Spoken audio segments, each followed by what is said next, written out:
Descobri aos 13 anos que o que me dava prazer nas leituras não era a beleza das frases, mas a doença delas. Comuniquei ao padre Ezequiel, o meu preceptor, esse gosto esquisito. Eu pensava que fosse um sujeito escaleno. Gostar de fazer defeitos na frase é muito saudável, o padre me disse. Ele fez um limpamento em meus receios. O padre falou ainda: Manuel, isso não é doença. Pode muito que você carregue para o resto da vida um certo gosto por nadas. E se riu. Você não é de Bugre? Ele continuou. Que sim, eu respondi. Veja que Bugre só pega por desvios, não anda em estradas. Pois é nos desvios que encontra as melhores surpresas e os ariticuns maduros. Há que apenas saber errar bem o seu idioma. Esse padre Ezequiel foi o meu primeiro professor de agramática. Ué, será que você caiu na resenha errada? Não seria Vamos Comprar um Poeta, de Afonso Cruz? O que faz Manuel de Barros abrindo essa resenha? Não, você não caiu na resenha errada. O poeta Manuel de Barros passou por aqui para apresentar o seu gosto pela inutilidade das coisas. E é exatamente o que Vamos Comprar um Poeta aborda. A obra Vamos Comprar um Poeta foi escrita por Afonso Cruz, que é um escritor, cineasta, músico, ilustrador português bastante premiado e com livros publicados em vários países. A obra foi publicada aqui no Brasil pela editora Dublinense e está na sua 4ª impressão. É uma obra bem curtinha. Eu li com algumas pausas, porque eu estava trabalhando em paralelo, num total de 2 horas. Nós temos aqui uma família de 4 pessoas. O pai, a mãe, a filha e o filho, inseridos em uma sociedade que possui um ambiente distópico, mais leve. Não sei se a atribuição da palavra leve, feita por mim, vem da proximidade com a nossa realidade. Talvez estejamos mesmo caminhando para isso. Sobre distopia, eu vou deixar aqui em cima o link da resenha que eu fiz sobre a obra Fahrenheit 451, em que lá eu destrinchei um pouquinho o que é o conceito de distopia. E eu não vou falar aqui para que o vídeo não fique repetitivo. Esse ambiente distópico, aqui em Vamos Comprar um Poeta, é deflagrado porque, apesar de comporem uma família aos moldes do que conhecemos, há muitos elementos no percurso da leitura que nos causam estranhamento. O texto já começa com a frase: hoje comi 30 gramas de espinafre. Bom, isso pareceria uma fala apenas para destacar, por exemplo, que o personagem se alimenta bem, ou para apresentar que o personagem só comeu isso, ou que se trata de alguém muito calculista. Mas o que a gente vê é que nessa sociedade de Vamos Comprar um Poeta, tudo é quantificado, tudo é mensurado. As pequenas ações são calculadas. Por exemplo, para eles, num beijo, eles determinam que depositaram alguns mililitros de saliva em bochecha alheia. E esse campo da objetividade vai se apresentando aos poucos para o leitor, que percebe durante a leitura que as personagens não possuem nome, mas possuem números, possuem siglas, espécie de códigos. E apesar de aparentemente simples, é um livro que ganha fôlego. A crítica à desumanização, ao se focar nas finanças, no dinheiro, né, de maneira geral, vai se apresentando numa crescente. E a gente vê salpicado no texto a expressão de espanto usada pelos personagens quando dizem por mamon. E aí a gente vai fazer uma referência bíblica, né, grosso modo, tá, pessoal? Que mamon significaria dinheiro, ou mesmo quase que tornar a riqueza um ídolo. E quando é que o insólito se instaura?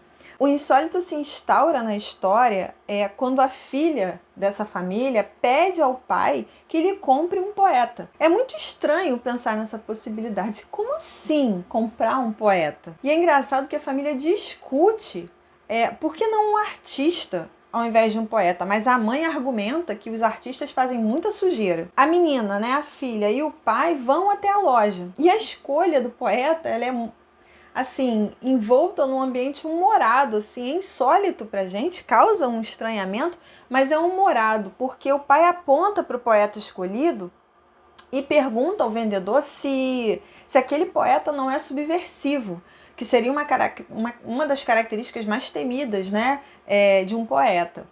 E aí ele pergunta coisas como: o que ele come? É como se fosse realmente um bichinho, né? Como se ele estivesse mesmo comprando um bichinho de estimação, algo mais ou menos assim. E essa negociação, ela é um tanto quanto desconcertante para nós leitores. É engraçado como esse livro ele nos tira do lugar comum quando ele coisifica a poesia, coloca a poesia como algo exterior, que existe do lado de fora da gente.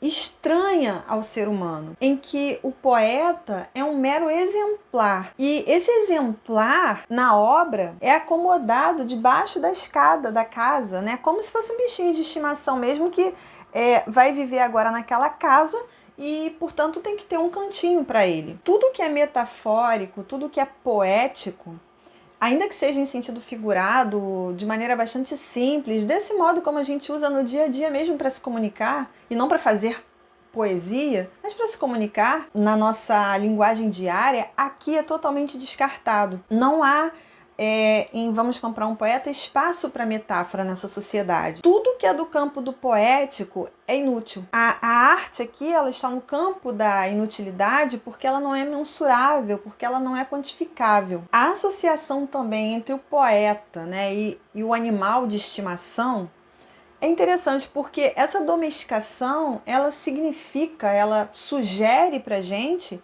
algo que se materializa em vida própria e que vive do lado de fora da gente, né? Que vive no nosso exterior, não faz parte de nós. A gente até cuida, mas aquilo não nos compõe. Nessa sociedade, o poeta é um apêndice, a arte é um apêndice e a metáfora simplesmente não existe. Francamente, pessoal, essa obra simples é uma aula sensível e profunda de poesia, tratando sobre a importância da poesia, sobre o papel do poeta. Foi uma leitura que me surpreendeu muito e me impactou positivamente. Eu gostei muito dessa perspectiva, que é tão estranha, mas tão fiel aos nossos dias também. Quem lê poesia?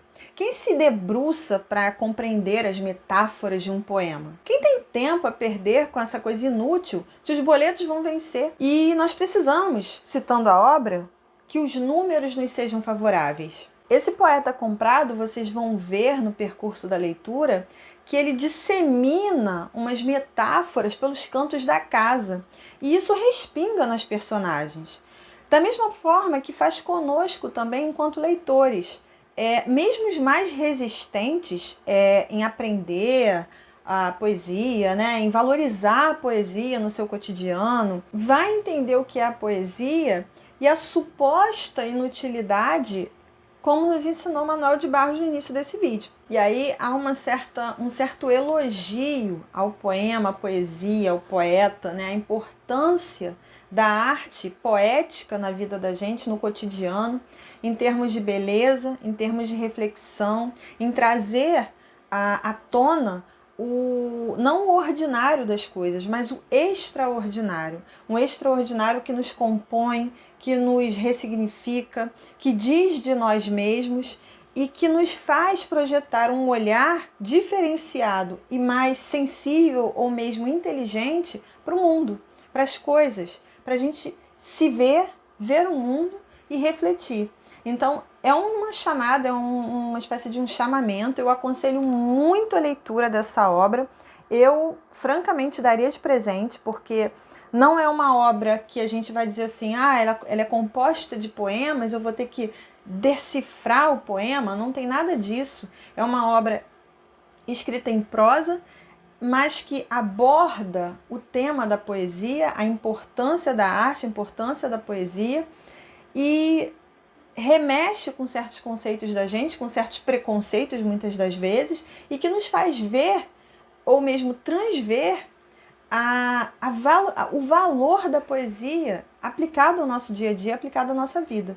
né? Que não é algo assim no terreno da bobagem, que não é algo no terreno da perda de tempo, mas mais ainda, para além, para muito além. A poesia, ela está no campo tanto da beleza, quanto da sabedoria, quanto da ampliação dos nossos pensamentos, das nossas reflexões e das nossas tomadas de atitude.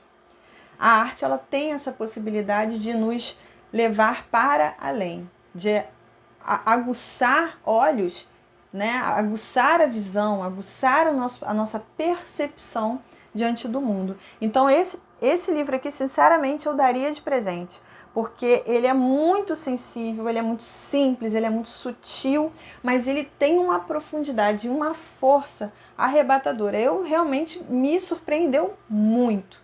Já até agora, das leituras que eu fiz neste ano, realmente foi uma leitura que valeu muito a pena. Eu não conhecia o autor, tive esse prazer de conhecer por meio da sua escrita e eu achei muito genial a forma abordada aqui. Fica a dica para vocês, tá bom? Eu vou ficando por aqui, vocês deixem aqui embaixo os comentários de vocês. E aí, a poesia é importante na sua vida? Um super beijo e até o próximo vídeo. Tchau, tchau!